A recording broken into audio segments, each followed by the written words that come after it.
আসসালামু আলাইকুম প্রিয় দর্শক। আইএস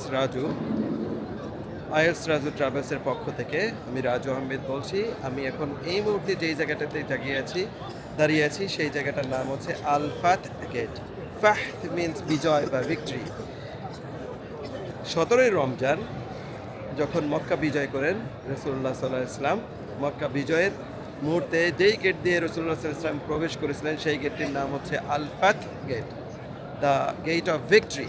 এই গেট দিয়ে প্রবেশ করেছিলেন, আর সেই গেটটাকে, সেই বিজয়টাকে ধরে রাখার জন্য, মক্কা বিজয়ের স্মৃতি ধরে রাখার জন্য এই গেটটার নামকরণ করা হয়েছে আলফাত গেট। মাসজিদুল হারামের অনেকগুলো গেট আছে, এই গেটটা তার মধ্যে অন্যতম, কারণ এই গেটে রাসূলুল্লাহ সাল্লাল্লাহু আলাইহি ওয়াসাল্লামের স্মৃতি জড়িত রয়েছে এবং মক্কা বিজয়ের স্মৃতি জড়িত রয়েছে। এই জন্য এই গেটটার বিশেষত্ব। যেহেতু এই গেট দিয়ে বিজয়ের সময় প্রবেশ করছে, সেই জন্য এটার নাম হয়েছে আলফাত গেট। এটার অবস্থান হচ্ছে কিং আবদুল্লাহ গেটের ঠিক পাশেই। এর পিছনেই হচ্ছে মাসা। মাসা হচ্ছে সেই জায়গাটাকে বলা হয় যেই জায়গা দিয়ে সাফা মারোয়া সাই করে, সাফা মারোয়া সাই করে, সেই জায়গাটার নাম হচ্ছে মাসা, সাই করার জায়গা। ঠিক এটার পিছনেই মাসা। ফাত গেটের ডান পাশে যেই জায়গাটা, সেটা হচ্ছে কিং আবদুল্লাহ গেট। আর আমরা এখন যে জায়গাটা রয়েছি সেটা হচ্ছে কাবাগরের ঠিক মিজাবে রহমা, ওই যে স্বর্ণের যে জানালার মতো রয়ে গেছে, যেখান দিয়ে ছাদ থেকে পানি পড়ে, ওইটার নাম হচ্ছে মিজাবে রহমার অপোজিটের যে গেটটা, সেটার নাম হচ্ছে আলফাত গেট। আর এটা হচ্ছে কাবাগরের ঠিক দক্ষিণ পাশে অবস্থিত।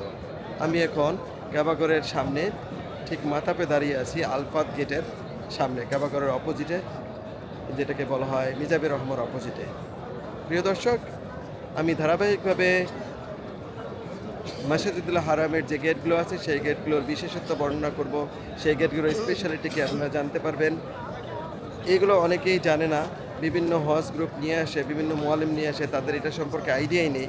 আমাকে এটা নিয়ে অনেক স্টাডি করে এটা জানাতে হয়েছে। তো বিষয়টা হচ্ছে, যারা হাজে আসতে চাচ্ছেন তাদের তো এটা সময় পাবেন না স্টাডি করার জন্য। আমার ভিডিওগুলো দেখলে আপনারা আপডেট জানতে পারবেন। IS Raju, IS Raju Hajj travels, Dhaka, Mecca. তো আমার ওয়েবসাইটটা হচ্ছে www.ielsraju.com, আর আমার চ্যানেলটা হচ্ছে, ইউটিউব চ্যানেলটা হচ্ছে আইএলস রাজু। এই চ্যানেলে আপনি ধারাবাহিকভাবে হজের যে ধারাবাহিক বর্ণনা সেটা আপনারা জানতে পারবেন, আর বিস্তারিত তথ্য জানতে পারবেন। আমি এটা নিয়েছি হারামের অফিসিয়াল সাইট থেকে। এই ফাত গেটের গুরুত্বটা আমি জানতে পেরেছি। তা আপনারা এটা দেখলে খুব শর্টে আপনি জেনে নেবেন। আসসালামু আলাইকুম ডিয়ার ভিউয়ার্স।